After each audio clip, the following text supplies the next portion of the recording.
বিসমিল্লাহির রহিম। আসছি আজকে বাবার বাড়িতে। এসে দেখি বিকালবেলা বাবার ব্যানের উপরে সব মোরগ একসাথে বসে রয়েছে।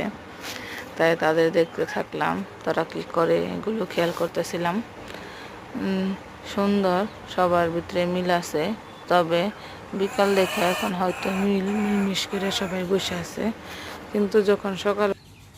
কিন্তু মা যখন সকালবেলা খাবার দেয় তখন তারা একজন আরেকজনের ঠোকরায় দৌড়ায়, পশম উঠায় ফেলায়। কেউ কেউ খাইতে গেলে আর কি দেখতে পারে না, এইটাই নিয়ম, কারো খাওয়া কারো সয় না, এই জন্য হয়তো দৌড়াদৌড়ি করে। কিন্তু এখন দেখেন সকালবেলা তো ভরপেট সবাই সুন্দর বৈশা রয়েছে, শরীর চর্চা করতেছে। শরীর চর্চা করে এই যে বৈশা রয়েছে সবটি মুরগি একসাথে, বলাই সুন্দরী লাগতেছে দেখতে। আমিও আসছি, এখন চলে যাবো আবার কিছুক্ষণ পরে।